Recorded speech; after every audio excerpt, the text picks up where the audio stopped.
house. Everybody else? Everyone I associate with is thriving in abundance. Limitless. Hello and welcome. I am Helene, and I'm here to react to Tyler Perry's Sistas. Forgive me for episode 5 of Sistas not being put out. I still may put it out. If I do, just note that my energy was low and I felt very negative. I think the idea of this show and the quality of the show kind of puts you in a vibration where it's constant criticism. It's like, why is this happening in every scene? And so you come out sounding like a negative Nancy. Now, down to Tyler Perry's Sistas episode 6. It begins with Karen telling Aaron in her office that she's pregnant with Zach's baby. He questions it in various ways, and she is adamant that it's Zach's baby and that she can't get over Zach. And he cause he got money now, it's really gonna be tough for you to get over Zach. She that's not even what it is. And then it becomes this push-pull thing. Now, if this was any other series with any other competent pen, I should say, you may think that it would be logical to have this push-pull feel of wanting space, but needing companionship, wanting the space to sort out what is going on and the logic of it all. But because it's Tyler Perry, this is a pattern with all of the characters in every fucking scene, in every fucking episode, and every season. So it becomes illogical at this point. But it ends with her telling him she needs space, but she want him there. And they leave out. Preston standing by the front desk, waiting on his date to get finished. Karen comes out. Pam is interrogating Preston, all in his business, while he does the Heisman to the hoe. Karen approaches them and is like, I didn't tell Danny you here. And he that's not what I wanted. Lies. Then he finally tells the truth, yeah, that's what I wanted, to let her know that I can get women. And Karen girl, we seen you here last week. She know. And then Preston go, well, I just don't think we fit, and whoop-de-whoop, and boo off the bam and all that. And so Karen go, I think that's a discussion you need to have with her. And if you really want her, you'll fight harder.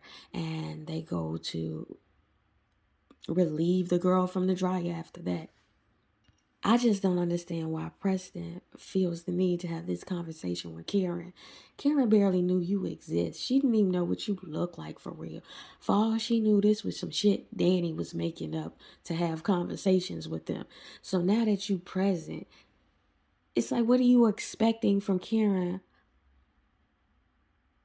now that you know she ain't calling out? Just leave. Also, it made me wonder, did he wear her hair on purpose to come down to the salon? So we down to Andi's office where she got her red bottoms kicked up and some $5,000 bag on her desk. Fatima come in admiring the purse. And then, of course, that leads to them discussing Gary getting her the bag. Then they go into a discussion about Karen, which leads to a discussion about Zach. Zach having his phone so free and open around Fatima versus the Karen Zach, which had his phone hid every which way. Which give me was it Dr. Jekyll and Mr. Hyde or something?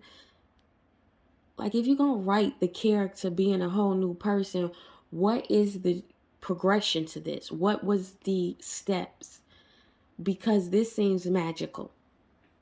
And for all of y'all be like, it's Fatima, and that is what it is. But if you've been operating in a pattern of behavior as expected as a boy, and then somebody does hold you to the standard of a man, you telling me if this has been your pattern of behavior, for 3 years, you could just snap out of it like that? It's not just cooch in a vision of a nigga. It's something in him that motivates that. What was that? And not just this bitch coochie. So Zach down to his house as he remodels it, Gary brings the person he's going to work with, who's going to work with Zach, down to his house. And then they go off and discuss what he should do with his money and how his money keeps on growing and the advice he should take with this money. And he's advising him to go with Gary. Well, he basically said him and Gary is the best brokerage firm to work with. It's just a way for Tyler Perry to keep Gary in the plot. Nigga, we don't want him here. Has Zach know he's Scary Gary? Next, we down to the airport. And Danny shooting down niggas like she is at the range or something. Anywho, Fuego come by her and shoot her shot, and he was like, girl, no. The police, human trafficker, not trafficking, come to shoot his shot. She like, no, on my terms. Then she gets a call. The call was Preston and him shooting his shot and her saying she got a date. He like, no, girl, I'm going to slide between you and you going on this date. And he then dropping all this information to let her know that he's still interested. And then she sits down to call somebody. She called Karen to tell her thanks for not telling me nothing. Karen called Andi to tell Andi, let Fatima come with the girls tonight because I need to tell her. I don't know why, but Tyler Perry.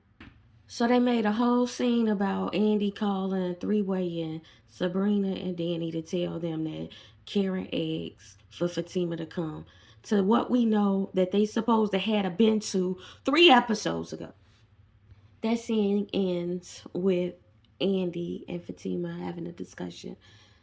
And Andi semi-inviting her to Karen's thing, but not telling her to keep an hour open for her.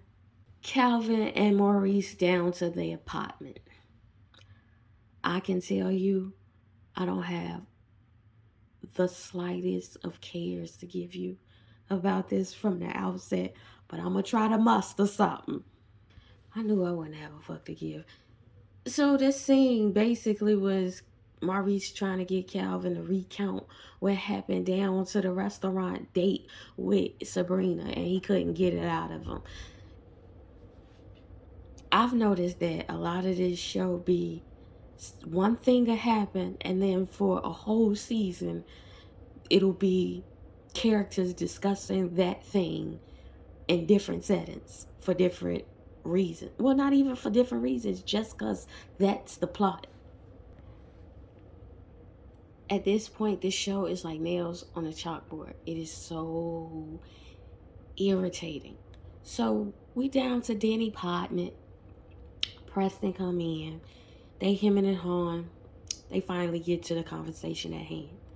He like, I realized that even though I was with a girl that it was easy with, it wasn't you. And I be thinking, why can't it be this easy with you? And she like, right, but you wasn't gonna like her. He finally go, well, I was thinking, isn't love enough? And she says, now you love me. And then they go into this hemming and hawing about the type of relationship they in.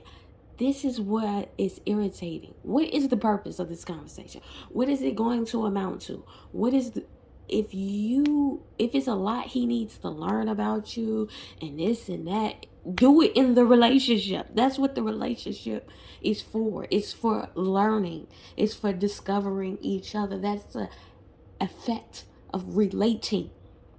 All this, I don't want you. Yeah, I want you. Be in my space, but don't be in my space. This is the same synopsis of a storyline that Karen got.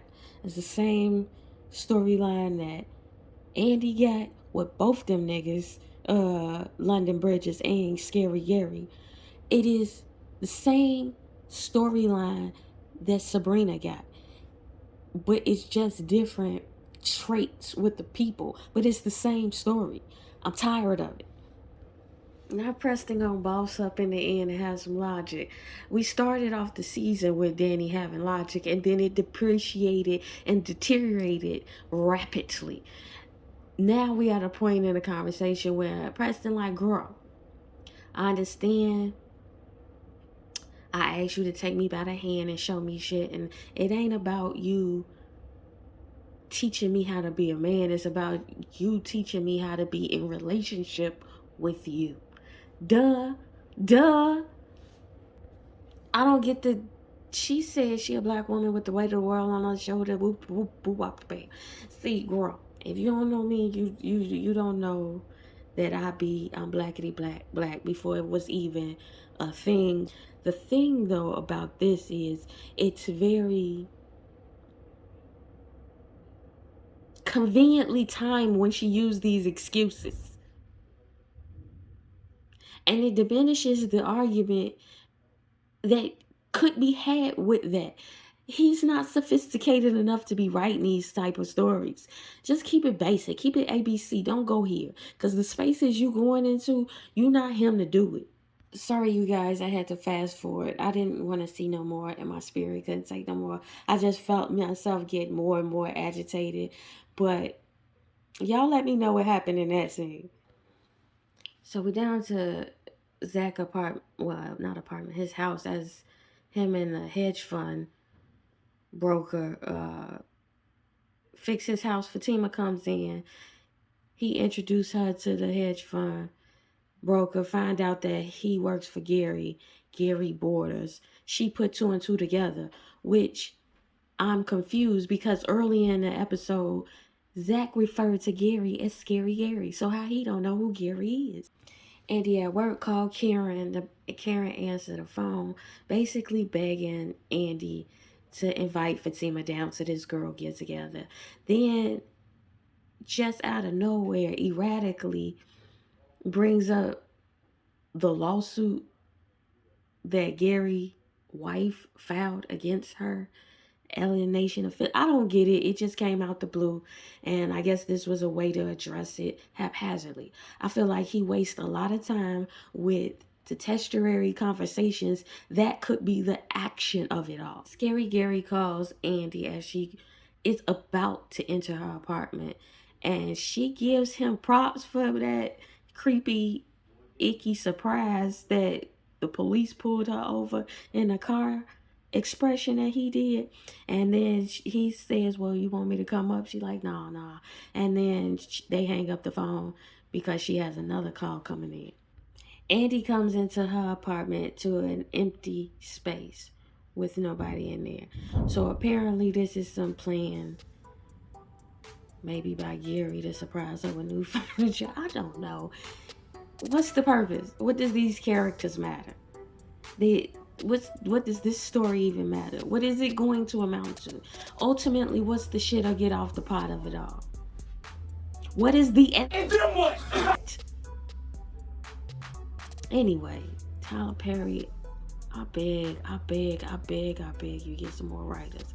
I beg you open up your stable to some talent who wanna do the craft, and you just do the fucking business, nigga.